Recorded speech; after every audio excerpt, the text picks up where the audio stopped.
이른바 조작 기소를 밝히겠다며 시작한 국회 국정조사 청문회가 대북 송금 사건을 본격적으로 다루기 시작했습니다.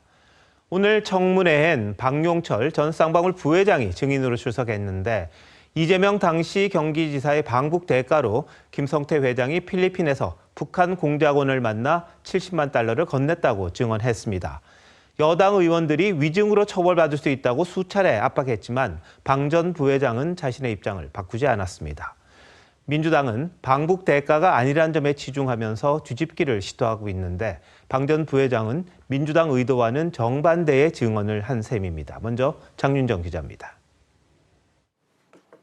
국정조사 청문회에 나온 박용철 전 쌍방울 부회장이 증인 선서를 합니다. 서영교 위원장이 북한 공작원 리호남을 2019년 아태 국제대회가 열린 필리핀에서 만나 돈을 준 게 맞냐고 묻자 방 전 부회장은 모두 사실이라고 답합니다. 리호남 왔어요, 안 왔어요? 예, 왔습니다. 리호남에게 돈 70만 달러 준 거죠? 돈을 회장님이 전달해 주셨고 회장이 계신 곳까지 안내를 했습니다. 계속된 추궁에도 방 전 부회장은 70만 달러는 이재명 당시 경기지사 방북 자금이었다는 점을 분명히 했습니다. 그래서 리호남 봤어요, 못 봤어요? 봤습니다. 리호남에게 돈을 왜 줬죠? 방북 대가로 드린 거고요. 당시 장소와 시간, 상황에 대해서도 구체적으로 증언했습니다. 오카다 호텔 후문 쪽으로 오셨어요. 회장님이 계신 방까지 저는 안내를 했고요. 초저녁 조금 지난 시간으로 기억하고 있습니다. 서 위원장이 위증하면 처벌받을 수 있다며 수차례 반복해 물었지만 방 전 부회장은 입장을 고수했습니다. 위증하면 어떻게 되죠? 위증 처벌 받는 걸로 알고 있습니다. 진실이죠? 예. 위증이면 위증의 처벌을 받는 거죠? 네. 청문회에 출석한 박상용 검사는 이재명 대통령 공소 취소를 하지 않겠다고 약속하라며 선서를 거부하다가 또다시 퇴장당했습니다. TV조선 장윤정입니다. 박용철 전 부회장의 진술은 국정원이 최근 국정조사 특위에 내놓은 북한 공작원 리호남의 행적과는 다릅니다. 이종석 국정원장은 리호남이 당시 필리핀에 없었다고 했지만 이와 상반된 방 전 부회장의 진술은 이미 재판부도 신빙성을 인정했었습니다. 최근 민주당은 국정원 발표를 근거로 조작 기소란 주장에 힘을 실어왔는데 오늘 나온 진술로 조작 기소 주장 근거의 첫 단추가 어긋났기도 합니다. 이어서 정민진 기자의 보도입니다. 이종석 국정원장은 이달 초 기간보고 첫날 북한 공작원 리호남이 2019년 7월 필리핀에 가지 않았다는 정보가 있다고 했습니다. 필리핀이 아닌 제3국에서 체류를 한 증거가 있고 사흘 뒤엔 그동안 검찰이나 법원에 제출되지 않았던 내부 자료라는 언론 공지도 했습니다. 필리핀에서 리호남에게 70만 달러를 건넸다는 쌍방울 김성태 전 회장과 박용철 전 부회장의 법정 진술과 상반된 내용인데 민주당은 조작 기소 정황이라고 주장해왔습니다. 천인 공로할 쌍방울 대북 송금 사건의 실체가 드러나고 있습니다. 하지만 리호남이 당시 필리핀에 없었다는 주장은 이화영 전 부지사 재판에서도 나왔는데 항소심 재판부는 북한 공작원 특성상 가명과 위장 신분을 사용할 수 있다고 판단했습니다. 방 전 부회장 진술의 신빙성을 인정한 겁니다. 야당도 방 전 부회장의 구체적이고 일관된 진술에 신빙성이 있다고 했습니다. 국정원장의 기관 보고 이거 가지고 법원에 정상적인 재심 청구를 해보십시오. 절대 안 받아들여집니다. 증거 능력도 없고 일방적 주장에 불과합니다. 청문회에서 국정원 주장을 반박하는 진술이 나오면서 국정조사를 통해 검찰의 조작 기소를 밝히겠다고 벼르고 있는 여당 구상에도 일부 차질이 불가피해졌습니다. TV조선 정민진입니다. 대북 송금 사건을 수사한 박상용 검사가 조작 기소 의혹을 제기한 서민석 변호사를 상대로 손해배상 청구 소송을 냈습니다. 박 검사는 서 변호사가 자신과의 전화 녹취를 선별적으로 공개해 사실을 왜곡했다고 주장하고 있습니다. 조유진 기자입니다. 박상용 검사는 서민석 변호사가 공개한 진술회유 의혹 녹취는 짜깁기라며 녹취 전체를 공개하라고 요구해왔습니다. 그 앞부분을 공개를 하시면 될 텐데 제가 서민석 변호사와 수십 통을 전화했거든요. 박 검사는 서 변호사가 자신의 명예를 훼손했다며 1억 원의 손해배상 청구 소송을 제기했습니다. 박 검사는 고소장에서 서 변호사가 살라미식으로 녹취를 선별 공개하면서 사실을 왜곡시켰다고 했습니다. 서 변호사의 방송 인터뷰를 언급하며 녹음 파일 공개가 민주당 청주시장 후보 공천을 받기 위한 것임을 스스럼 없이 드러냈다고 지적했습니다. 녹취록을 공개하기 전과 후 여러분들의 격려가 좀 달라진다고 느껴지시나요? 네, 분명하게 그렇게 느껴집니다. 서 변호사가 민주당과 공작하고 있다는 것을 자인했다고도 주장했습니다. 민주당 국정조사 특위위원들과 협의해서 어떤 부분 먼저 공개할 것. 박 검사는 서 변호사가 녹음 파일 전체를 공개하도록 재판부에 문서 제출 명령을 신청하겠다고 했습니다. 서 변호사는 TV조선의 반론 요청에 답하지 않았습니다. TV조선 조유진입니다. 종합특검에서 대북 송금 사건을 맡은 특검보가 핵심 인물인 이화영 전 경기부지사의 정치자금법 위반 사건 변호를 맡았던 걸로 드러났습니다. 법조계에선 수사 공정성을 우려하는 목소리가 나왔는데 스스로 피했어야 하는 게 아니냐는 지적입니다. 조윤정 기자가 보도합니다. 권영빈 특검보는 2012년부터 2014년까지 이화영 전 부지사의 변호를 맡았습니다. 이 전 부지사가 저축은행 등으로부터 불법 정치자금을 받은 혐의로 1, 2심 재판을 받을 때였습니다. 2022년엔 이 전 부지사에게 뇌물을 준 혐의를 받은 방용철 쌍방울 전 부회장을 변호했습니다. 증거 인멸 혐의 인정하십니까? 방 전 부회장은 이 전 부지사로부터 권 특검보를 소개받았다고 증언했습니다. 또 검찰 조사 전 권 변호사 사무실에서 이 전 부지사를 만나 진술을 의논했다며 허위 진술을 인정했습니다. 이 전 부지사와 방 전 부회장 모두 대북 송금 사건 핵심 피고인으로 대법원에서 유죄가 확정됐습니다. 법조계에선 권 특검보가 이해 충돌을 고려해 스스로 대북 송금 사건 담당을 피했어야 한다는 지적이 나옵니다. 특검의 생명은 그 객관성과 공정성을 담보하기 위한 것인데 또 한 번 특검의 객관성과 공정성이 도마 위에 오를 수밖에 없는 그런 상황. 종합특검은 방 전 부회장이 권 특검보가 속한 법무법인을 방문해 변호사로 선임됐다며 권 특검보가 자리를 비운 상태에서 둘이 진술을 의논한 걸로 확인됐다고 했습니다. TV조선 조윤정입니다. 쌍방울 대북 송금 사건을 수사했던 박상현 검사가 여당이 주도하는 국정조사 특위 청문회에서 증인 선서를 또 거부를 했습니다. 그러자 서영교 법사위원장이 거부 사유도 듣지 않고 곧바로 퇴장 조치를 내려서 야당이 반발하며 소동이 벌어졌습니다. 선서를 하지 않은 증인은 자리에서 일어나십시오. 박상용 증인입니까? 네, 그렇습니다. 증인 선서를 거부하십니까? 네, 거부합니다. 증인 선서 거부 사유서를 갖고 왔습니까? 가져왔습니다. 위원장님, 다른 위원들께서도 들을 수 있게 제가 구두로 사유를 소명할 수 있게 해주십시오. 제출하시고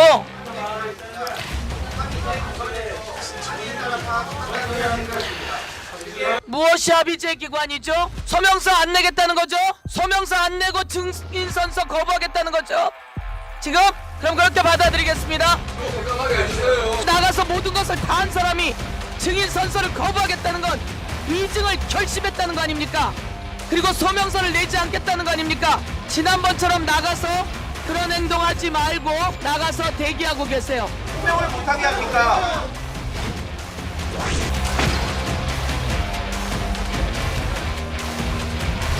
국민의힘 위원들이 지금 박상용 대변인입니까? 여러분은 지금 국정조사 위원으로서 책임을 방기한 거예요.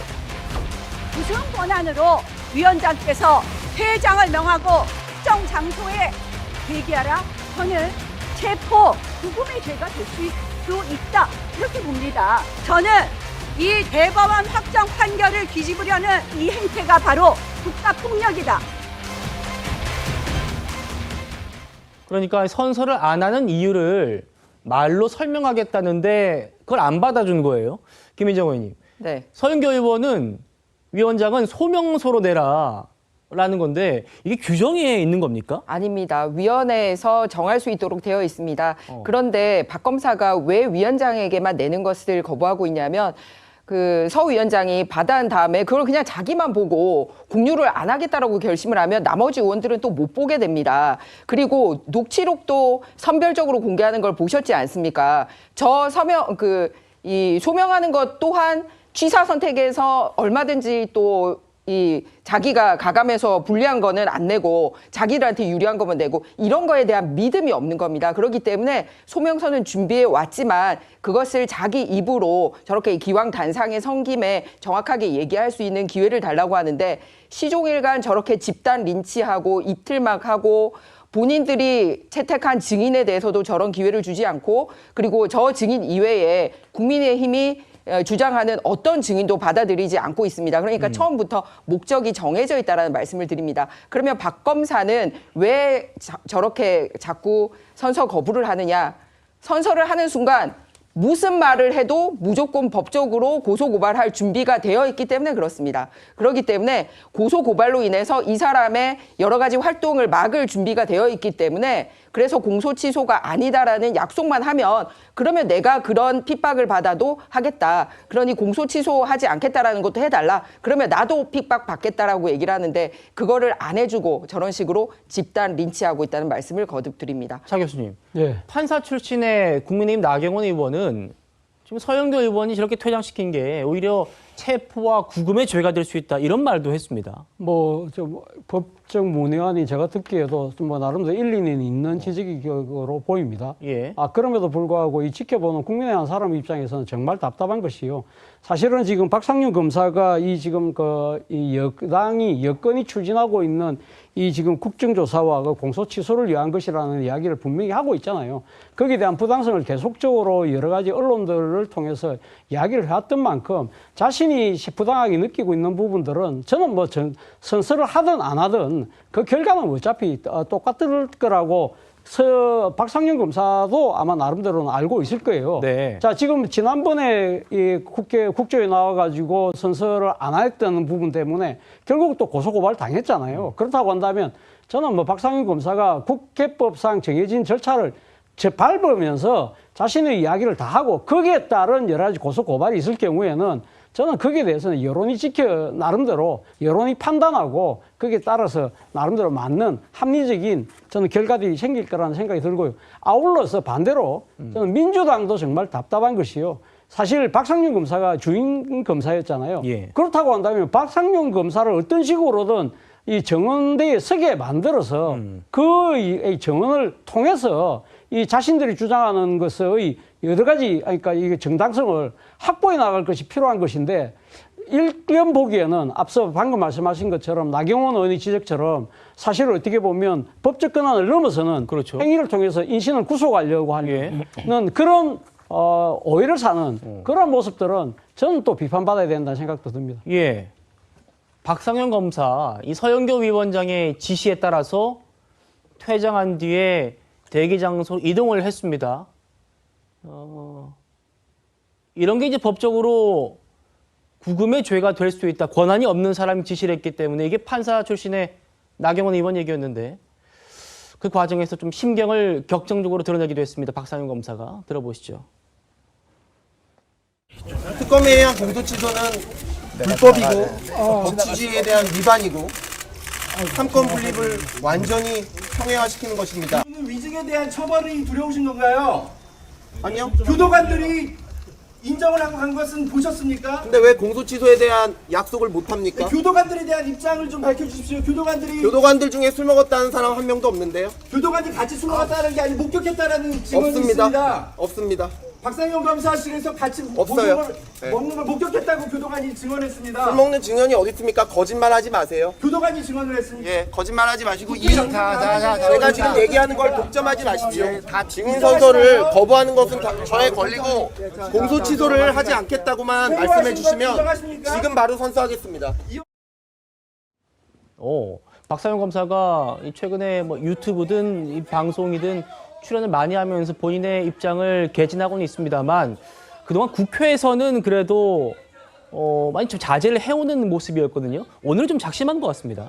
그렇죠. 지금 아무도 자신에 대해서 그 검찰에 쟁쟁했던 윗선들마저도 다 숨어버려가지고 외풍을 막아주지 못하는데 내 수사의 정당성은 나라도 지켜야지 공직자의 도리다. 그런 마음을 먹은 것 같습니다. 박상현 검사가 지금 법적으로 주장하는 건 세 가지입니다. 첫 번째로 이 국정조사가 위헌 위법입니다. 진행 중인 재판이나 수사에 개입할 목적으로는 국정조사를 진행할 수 없습니다. 이 절차 자체가 무효인데 와라 마라 어디 대기해라 증언해라 선서해라 뭐 이런 거 자체가 다 없는 절차라서 효력이 없는 겁니다. 여기에 응할 수가 없습니다. 그리고 두 번째로는 지금 이 내용을 가지고 나는 그냥 도구로 이용될 뿐이지 내 증언 가지고 결국은 위증인의 몸에 이렇게 걸어가지고 그걸 통해 가지고 지렛대 삼아서 결국 공소 취소 갈 거 아니냐. 난 공소 취소 때문에 지금 이거에 대해서 저항하는 것이다. 수사는 정당했기 때문에 내가 그 수사의 정당성만 밝힐 수 있다면 공직자로서의 커리어는 난 이미 끝났기 때문에 검사로서는 사직하겠다. 이렇게 또 얘기했어요. 예. 그리고 세 번째로는 이 선서 거부는 법에 따른 것입니다. 지금 뭐 법에 의해서 뭐 이걸 하고서 밝힌되지 않냐 이렇게 얘기하는데 법에서도 이런 상황에선 선서 거부를 할 수 있습니다. 그러니까 다 법적으로 하고 있거든요. 근데 위헌 위법인 국정조사를 통해 가지고 뒤집기를 시도하는데 여전히 검사 때리기, 검찰 악마화 이렇게 하는데 지금 언제적 검찰 얘기합니까? 이건 검찰 수사 지나서 1심 지나 2심 지나 3심까지 확정이 된 사건에 대해서 얘기를 하고 있거든요. 그러면은 재심을 하셔야지 왜 국회가 나서서 국정조사라는 방법을 통해 가지고 이렇게 폭력적으로 검사 하나를 조리돌림을 해가면서 수사를 엉망진창으로 만들고 그 판결을 뒤집으려고 합니까?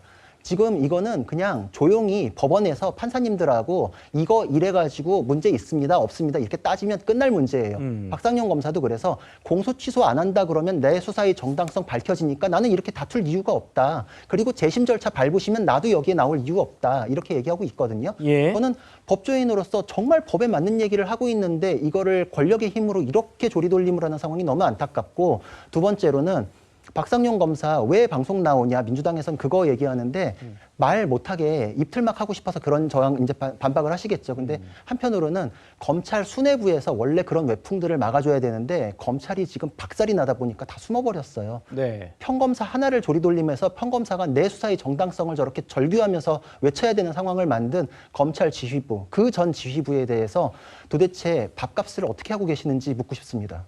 그래서 한 검사장이 내부망에다가 내 새끼 때리는 옆집 남자에게 몽둥이를 쥐어주는 그런 얘기를 또 글을 올려서 또 화제가 되기도 했었죠. 오늘 국조특위 청문회장에는 여러분 지금 보시는 것처럼 박 검사의 회유서를 주장해왔던 서민석 변호사 그리고 그 옆에 이화영 전 부지사도 보입니다. 오늘 박 검사가 이 서민석 변호사를 상대로 1억 원 상당의 손해배상 청구 소송을 제기를 했습니다.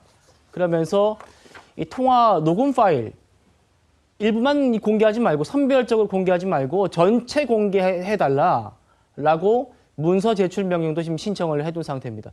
양태현 변호사님, 이러면 뭐 받아들여져가지고 조만간 전체 녹음 파일을 들을 수 있는 걸까요? 어떻게 전망하십니까?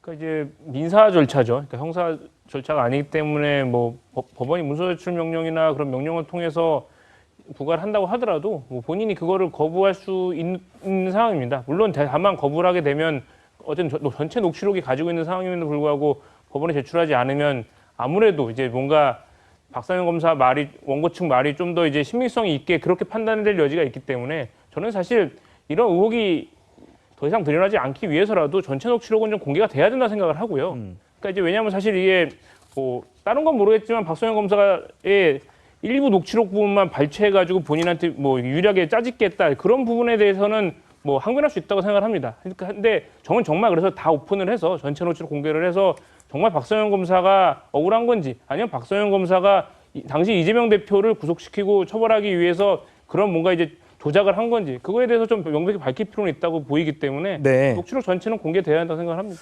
그러니까요. 뭐 자꾸 뭐 30초 1분씩 봐가지고 전체 맥락을 알 수가 없으니까 이런 것들은 좀 전체 공개돼가지고 국민들이 판단을 해봤으면 좋겠습니다.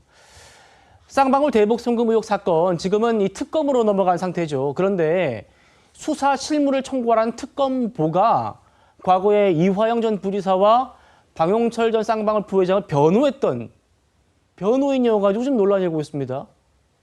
여러분 지금 어떻게 보십니까? 이화영 씨를 변호했던 사람이 지금 그 사건 특검을 맡고 있다는 겁니다. 국민의 목소리 들어보시죠. 2차 종합특검의 권영빈 특검보는 쌍방울 대북 송금 사건에서 이화영의 변호를 맡았을 뿐 아니라 이화영의 소개로 쌍방울 방용철 전 부회장의 변호인까지 맡아 허위 진술을 모의했다는 구체적인 정황이 드러났습니다. 뇌물수수자와 공여자 사이에서 말을 맞추고 증거 인멸을 도운 의혹을 받는 인물이 이제는 특검이라는 칼을 쥐고 당시 수사팀을 조작 혐의로 수사하겠다는 것입니다. 도둑이 포조를 잡겠다고 나서는 격인 적반하장의 전형입니다. 권영비 특검부는 더 이상 구차한 변명으로 버틸 것이 아니라 즉각 사퇴하십시오. 도둑이 포졸 잡는 격이다 이런 얘기도 했는데 아니 김희정 의원님 어떻게 보십니까? 완전히 수사 방해하고 허위 진술을 하는 법적으로 그거를 진두지휘했던 사람이 지금 특검보를 맡아서 그리고 자기가 변호하려고 했던 그 범죄자를 대놓고 보호하고 그걸 수사했던 사람을 벌 주려고 하고 있는 이런 정말 엄청난 일이 대한민국에서 벌어지고 있습니다. 단순하게 쌍방울 사건에서만 변호사를 맡았던 게 아니고요. 그거보다 10년 전인 2012년 그때는 또 저축은행 때문에 이 정치자금 받은 것 때문에 수사를 받은 적이 있거든요. 그때도 이화영 씨의 변호사를 했었습니다. 그리고 10년 후에 이제 법인카드 받은 거를 또 변호를 했고요. 그리고 돈을 준 쪽과 돈을 받은 쪽이 이 재판을 받고 있는데 돈을 받은 이화영이 돈을 준 쪽인 쌍방울에다가 이 사람 변호사 써라고 아예 주기까지 했잖아요. 그래서 말을 맞추는데 핵심이 됐던 사람이 바로 이 죄송합니다. 이름이 권영빈이라는 사람입니다. 권영빈 특검보인데요. 심지어는 변호사 사무실에서 이 말 맞추고 조작하도록 그것까지 했던 사람입니다. 그리고 법정에서도 서로 쪽지를 주고받는데 가운데 변호사를 하면서 돈을 준 쪽과 받은 쪽 사이에서 쪽지 주고받게 하면서 자기가 그거를 날랐던 사람이거든요. 이런 사람에게 이번에 다시 특검을 맡긴다? 그럼 완전히 지금까지 했던 재판을 엎고 과거에 자기가 변호했던 사람들을 위한 그 수사 방해를 다시 한번 특검의 입으로 하겠다라는 거지 않습니까? 예. 무조건 배제돼야 되는 사람입니다. 차 교수님. 예. 이제 국민의힘과 또 김희정 의원님 잠깐 말씀 주신 이화영, 방영철의 이 진술 모의 논란 여기에 대해서는 권영빈 특검보가